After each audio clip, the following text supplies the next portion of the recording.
Helwani leaks McGregor's opponent. Ariel Helwani dropped a massive hint that Conor McGregor's highly anticipated UFC return will be a blockbuster rematch against Max Holloway. The journalist claimed the matchup is the front-runner for July 11th's International Fight Week, adding the Irishman will likely command a massive payday. Who wins the rematch?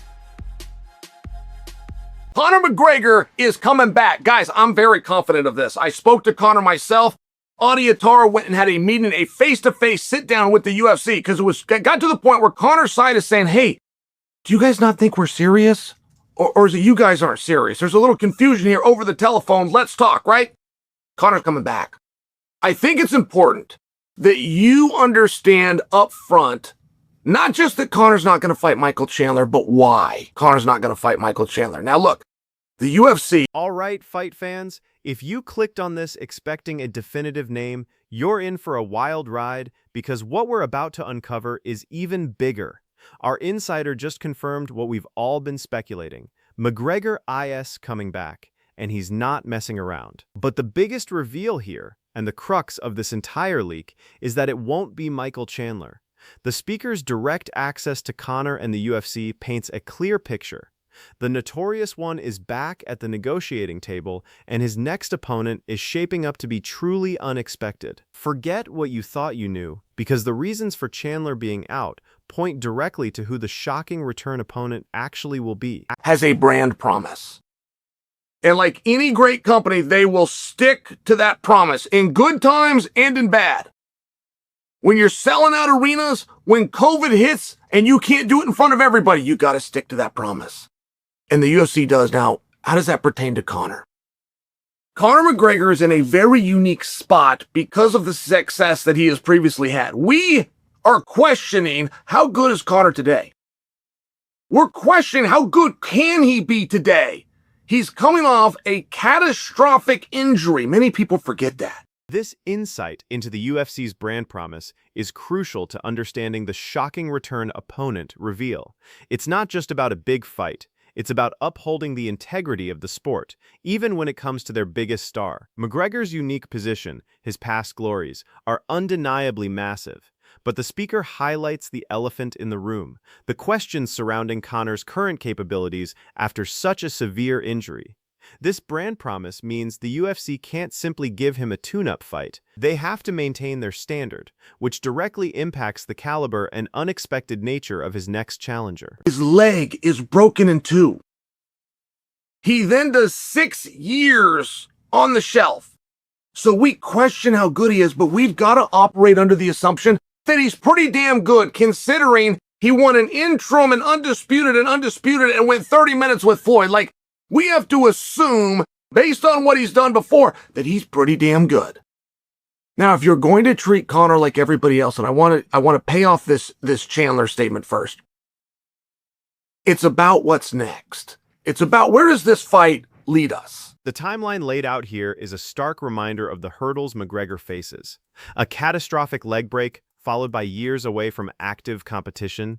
It's a physical and mental mountain to climb, but the speaker rightly points out his historical accomplishments. Interim, undisputed titles, going the distance with Floyd Mayweather. This dual perspective is key. The UFC needs to respect his legendary status while acknowledging his current state. This delicate balance, the need to treat him like everybody else in terms of challenge, is exactly why the next opponent can't be a guaranteed win, but rather someone who truly tests what's next for McGregor. Now, Conor versus Chandler, and it breaks my heart that this isn't getting done, largely just on a personal level to see like what Chandler went through. And Conor himself, I got to give him credit, has tried to keep that, not for him, for Chandler. But that was meant to be a payoff. They had a media tour, they had a back and forth, it turned personal. They did The Ultimate Fighter, which to this day has been the greatest marketing vehicle in the history of our industry, not just the company. That was supposed to be the payoff. The problem is 2.5 years has gone by. So now you got to start over at step one. This segment clearly lays out why the Michael Chandler fight, despite its massive buildup with Tough and all the personal animosity, is now off the table. It's a bittersweet reality for many fans, myself included, who wanted to see that payoff. The 2.5 years gap is the real killer here. It's not about lack of interest or effort from either side, but the perishable nature of a fight's narrative.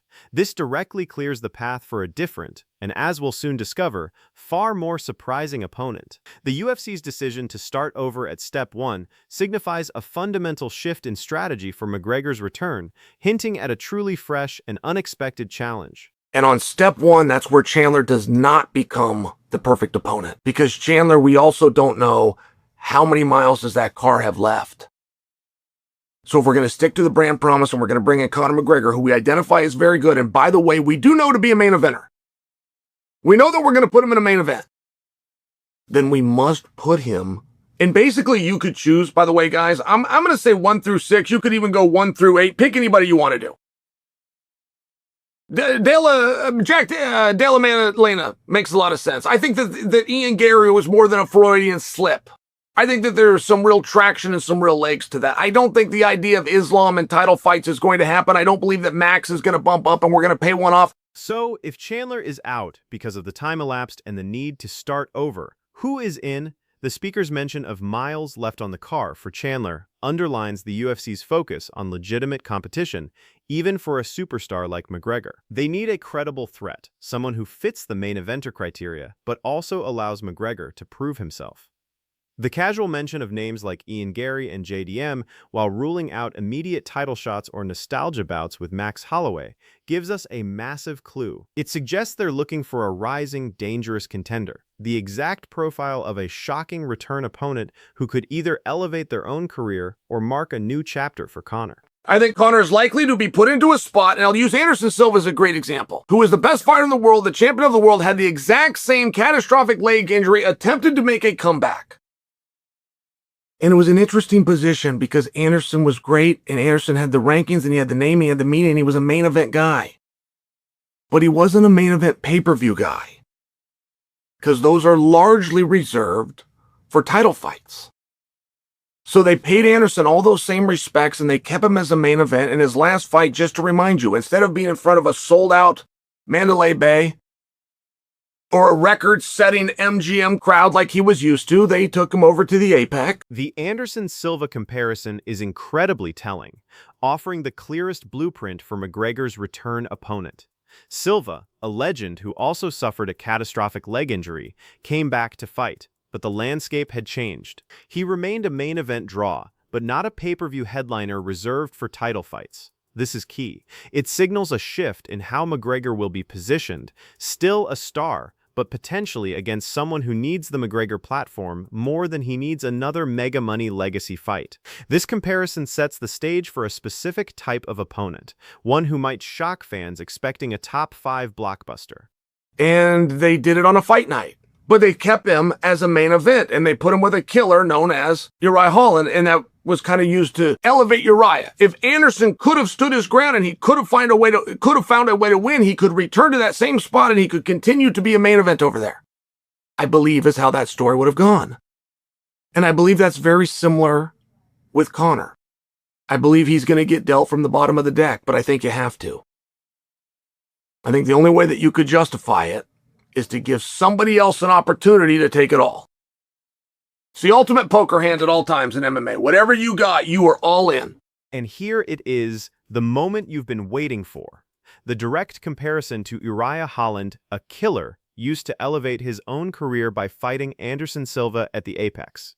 This is the shocking return opponent strategy in a nutshell. McGregor will be dealt from the bottom of the deck, not in a disrespectful way, but in a strategic one.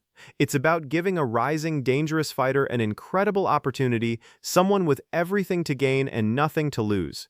This isn't a hand-picked rival from the top 5. It's a calculated move to put a hungry, legitimate threat in front of Conor, forcing him to prove if he still has it. You show up with an undefeated record and a world championship, and this guy gets viewed as a bum. That bum gets over on you, he takes it all. That's just the way this game is played.